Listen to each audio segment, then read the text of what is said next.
ವಿಶ್ವಾವಸು ಸಂವತ್ಸರದ ಬಗ್ಗೆ ಕಿರುಮಾಹಿತಿ. ವಿಶ್ವಾವಸು ಚಾಂದ್ರಮಾನ ಪಂಚಾಂಗದಲ್ಲಿರುವ 39ನೇ ಸಂವತ್ಸರದ ಹೆಸರು. ವಿಶ್ವಾವಸು ಒಬ್ಬ ಗಂಧರ್ವ. ಗಂಧರ್ವರು ಇತಿಹಾಸ ಪುರಾಣಗಳಲ್ಲಿ ಕಿನ್ನರರು, ಕಿಂಪುರುಷರಂತೆ ಪ್ರಸಿದ್ಧರಾದ ಒಂದು ಬಗೆಯ ಜನ.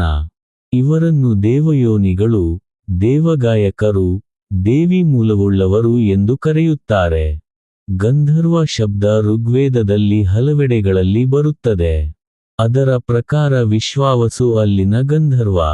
ಈತನಿಗೆ ವಾಯುಕೇಶನೆಂತಲೂ ಹೆಸರು. ಆಕಾಶ ಈತನ ನೆಲೆ. ಸ್ವರ್ಗಲೋಕದ ಸೋಮರಸದ ರಕ್ಷಣೆಯ ಭಾರ ಈತನದು. ಕೆಲವು ಕಡೆ ಸ್ವರ್ಗದ ಗಂಧರ್ವ ಚಂದ್ರನೇ ಎಂಬ ಭಾವನೆಯೂ ಬರುತ್ತದೆ. ವೇದಗಳಲ್ಲಿ ವರುಣ ಗಂಧರ್ವರಾಜ, ಸೋಮ ಅಪ್ಸರೆಯರು ಇವನ ಅಧೀನ. ಗಂಧರ್ವರು ಅನೇಕ ದೈವಿಕ ರಹಸ್ಯಗಳನ್ನು ಬಲ್ಲವರೆಂದು ಬ್ರಹ್ಮಾಂಡವನ್ನು ಅಳತೆ ಮಾಡಿ ದೇವತೆಗಳ ಸಂಚಾರಕ್ಕೆ ದಾರಿ ಮಾಡಿದವರೆಂದು ಹೇಳಲಾಗಿದೆ. ಅಥರ್ವವೇದದಲ್ಲಿ ಗಂಧರ್ವರು ಅಪ್ಸರೆಯರು ಹೆಸರಿಸಲ್ಪಟ್ಟಿದ್ದಾರೆ. ಅಥರ್ವವೇದದ ಪ್ರಕಾರ ಇವರು ಅನೇಕ ಔಷಧಿಗಳನ್ನು ಬಲ್ಲವರು, ತಪಃಶಕ್ತಿಯ ಮಾರ್ಗದರ್ಶಕರು, ಕನ್ಯೆಯರನ್ನು ಹಿಂಬಾಲಿಸುವುದು ಇವರ ಚಟ. ಇತಿಹಾಸ ಪುರಾಣಗಳಲ್ಲಿ ಬರುವ ಗಂಧರ್ವರು ಸ್ವರ್ಗದ ಗಾಯಕರು. ಇಂದ್ರನ ಸಭೆಯಲ್ಲಿನ ವಾದ್ಯಗೋಷ್ಠಿ ಇವರದು. ಇವರ ಕಲೆ ಸಂಗೀತ. ಇದೇ ಗಾಂಧರ್ವವೆಂಬ ಉಪವೇದವೆನಿಸಿದೆ. ಚಿತ್ರರಥ ಇವರ ಪ್ರಭು. ಜೈನಾಗಮಗಳ ಅಷ್ಟಗಣಗಳಲ್ಲಿ ಗಂಧರ್ವರು ಒಂದು ಗಣ. 17ನೆಯ ತೀರ್ಥಂಕರನ ಕಿಂಕರ ಒಬ್ಬ ಗಂಧರ್ವ. ಕೆಲವು ಪುರಾಣಗಳು ಇವರನ್ನು ಕಶ್ಯಪ ಮುನಿಯ ಮಕ್ಕಳೆನ್ನುತ್ತವೆ. ಗಂಧರ್ವರು ಸರಸಿಗಳು, ಇವರ ಸ್ತ್ರೀಯರು ಅಪ್ಸರೆಯರು. ರಂಭೆ, ಊರ್ವಶಿ, ತಿಲೋತ್ತಮೆ, ಮೇನಕೆ, ಘೃತಾಚಿ ಮುಂತಾದ ಸಪ್ತಕನ್ನಿಕೆಯರು ಗಂಧರ್ವ ಸ್ತ್ರೀಯರಲ್ಲಿ ಪ್ರಸಿದ್ಧರು. ಇಂದ್ರ ಇವರನ್ನು ಹಲವು ವೇಳೆ ವಿಶ್ವಾಮಿತ್ರನೇ ಮುಂತಾದ ಉಗ್ರತಪಸ್ವಿಗಳ ತಪೋಭಂಗಕ್ಕೆ ಉಪಯೋಗಿಸಿಕೊಂಡನೆಂದು ಐತಿಹ್ಯ. ಇವರ ಪ್ರೇಮ ಸಂಬಂಧ ಗಾಂಧರ್ವವೆಂದು ಪ್ರಸಿದ್ಧವಾಗಿದೆ.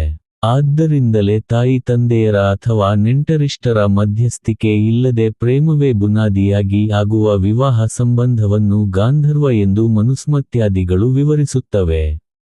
ರಾಮಾಯಣದಲ್ಲಿ ವಿಶ್ವಾವಸು ಹೀಗೆ ಪ್ರಕಟಗೊಳ್ಳುತ್ತಾನೆ. ಶ್ರೀರಾಮ ಸುವರ್ಣಮೃಗ ರೂಪವನ್ನು ಧರಿಸಿದ ಮಾರೀಚನನ್ನು ಕೊಂದು ಹಿಂತಿರುಗಿ ಸೀತಾಶೂನ್ಯವಾದ ಆಶ್ರಮವನ್ನು ಕಂಡು ನೊಂದು ಸೀತೆಯನ್ನು ಹುಡುಕುತ್ತ ಮುಂದೆ ಸಾಗುತ್ತಿರಲಾಗಿ ದಂಡಕಾರಣ್ಯದ ದಕ್ಷಿಣ ಭಾಗದಲ್ಲಿ ಮೇಘಾಕೃತಿಯ ಮಹಾಪರ್ವತದಂತೆಯೂ ಸಾಲವೃಕ್ಷದಂತೆ ಹೆಗಲುಳ್ಳವನಾಗಿಯೂ ದೊಡ್ಡದಾದ ಭುಜಗಳುಳ್ಳವನಾಗಿಯೂ ಎದೆಯ ಭಾಗದಲ್ಲಿ ವಿಸ್ತಾರವಾದ ಕಣ್ಣುಳ್ಳವನಾಗಿಯೂ ಇದ್ದ ಬೃಹದಾಕಾರವಾದ ಹೊಟ್ಟೆಯೆಂಬ ಮುಖವುಳ್ಳ ಘೋರಾಕೃತಿಯ ಪುರುಷನೊಬ್ಬನನ್ನು ಕಂಡ. ಕೂಡಲೇ ರಾಮ ಅವನ ಎಡಭುಜವನ್ನೂ ಲಕ್ಷ್ಮಣ ಬಲಭುಜವನ್ನೂ ಕತ್ತರಿಸಿದರು. ಕಬಂಧ ಸುನೀಗಿದ.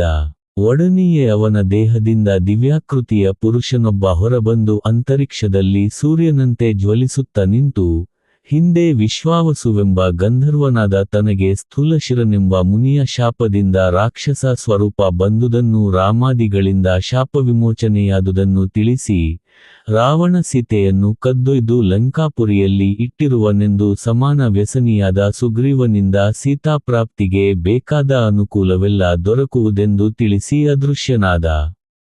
ಇಷ್ಟೇ ಗೊತ್ತಾಗಿದ್ದು.